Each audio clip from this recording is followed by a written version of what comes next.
Hello everyone, hope you're doing well. I want to talk about expanding PvE content today, because I think it's important for a game to expand all different areas, and I feel like PvE hasn't really gone anywhere when it comes to War Thunder.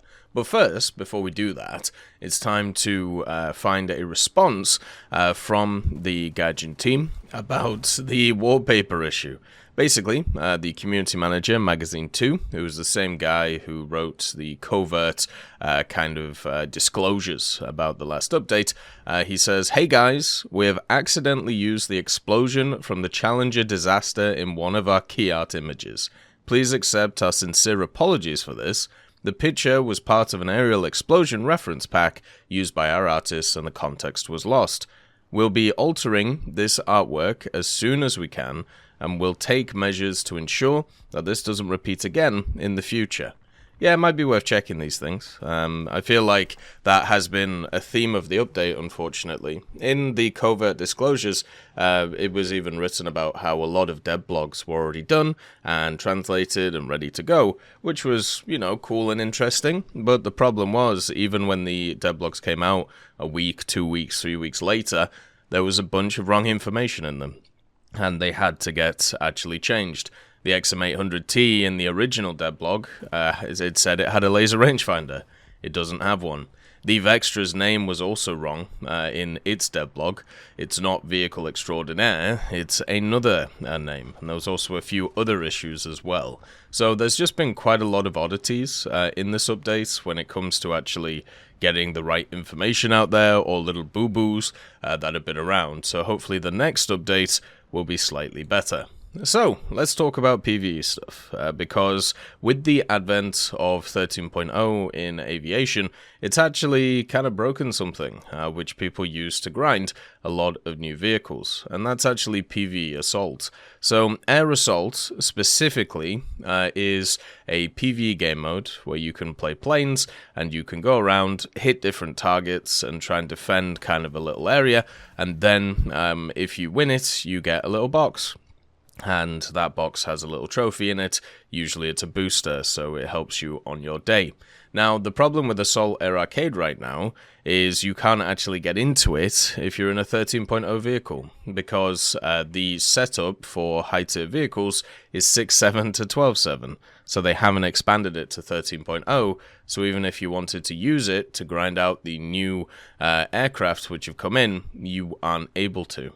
If you actually have a look at the ground portion, the Assault Ground Arcade, you'll see it's actually set up as 8.3 plus, whereas the Aviation actually has distinct barriers. So yeah, you can't even grind the new vehicles in there. Instead, you are stuck in a bit of a doldrums, and you either have to go to Simulator or just get blasted over and over again in good old realistic or arcade.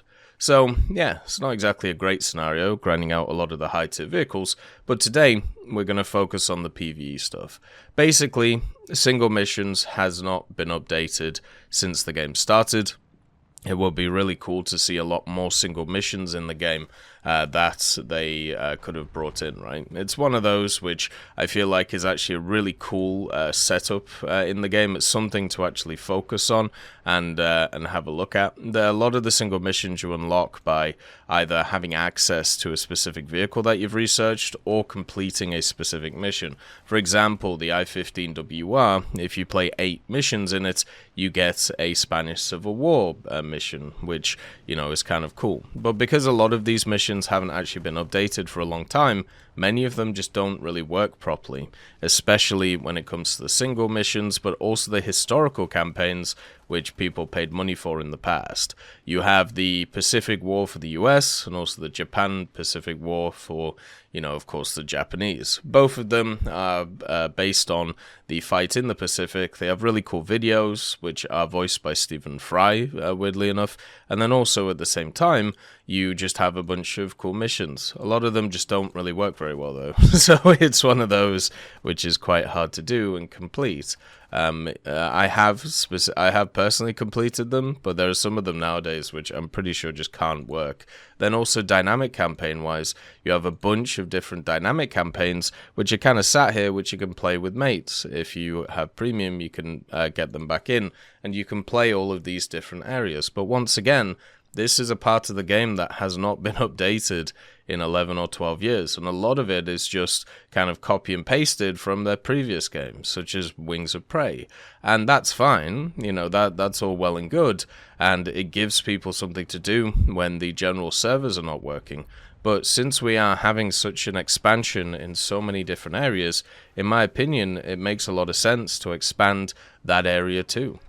Why not try and improve it, just like every other area of the game over the years has been improved, or at least have somebody dedicated to going through that. We obviously had World War mode, which was one of those things which was tried and tried and tried again from a PvP point of view, but that could easily be a great PvE mode. They could even add in something like the Helldivers setup, where you have, you know, a world map, and there are certain operations that happen on that world map, and therefore you have to play specific vehicles in the game in order to be able to, be able to influence those areas and what is going on the map. Like, stuff like that to me is just fantastic. Stuff like that is really something that would be really awesome to see in War Thunder, and I also thought that's what, you know, World War mode was going to be, but instead we got the PvP mess that it became,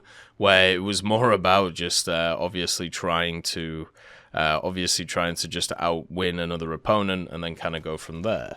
So for me, there's so many opportunities with this game, and when you think about a lot of the games which have been pretty popular the last few years, PvE has been the main focus of it. The only problem with something like PvE is the fact that you don't want to take away from the PvP part, which is why I like the idea of it being a secondary setup or being something that adds on to the PvP. So for example, that map idea where you have a massive map and you have different nations which are fighting over different areas, if you play those nations, then that will influence what's on the map. Maybe you have specific challenges that you can do as a squadron to be able to fight your own PvE map, and that gives you something as you go along. Maybe if you get so much percentage of the territory, that gives you like a special camo, or that gives you something to kind of say, like a medal for the squadron to say, hey, look, you guys did this, isn't that cool? Just something just to add to the actual level to make it a bit more fun and a bit more enjoyable, especially when spading some pretty bad buckets. For example, the last few days, I've been playing the F2, I've been playing the ME262, and then the MiG-21 BIS. The BIS used to be in a really nice place, and right now it's in a horrific place because of 12-0, but mainly because of the fact that there's a lot of under-tiered American aircraft right now. The F4S, you know, stuff like the F5s as well, just making it hell to be able to play. So without, you know, getting actually the proper modifications on it, it's been pretty rough. But if there was a secondary incentive to be able to play this thing, whether it is like, you know, a set of challenges to complete for a PvE setup or some squadron-based challenges, I would be all for it. But right now, it's a little bit demoralizing to try and get through. So hopefully in the future, we can see something, you know, we can see something which gets set up for this, because there has to keep, the game itself has to keep growing. And I feel like we're at a point when it has so many vehicles in the game, it has become very daunting for people to get into, especially since they haven't added in anything research-wise to be able to try and help get through a lot of these in different nations. So we're getting to a point where we've got a lot of isolation between people who play this game. So we need a few things that are more cooperative, that bring people together instead of the solo YOLO design that we have right now. As always, I hope you have a wonderful day, and I'll see you next time. I'd just like to thank GMG Smiley, CD Beans, Chieftain Mike, EMN3 Galaxy, Tulio Pontecorvo, Brendan Quinn, Carrion Crow, Gus Irenicus, Pyman, Wartinder, Teddy, Daniel Stanton, Martinez, B. Young, Ozzy Panzer, Alan Hacker, Liam Shear, Opium Prime, Lafouche, Sem Aslan, Uncle Bean, and Derek R. for supporting the channel.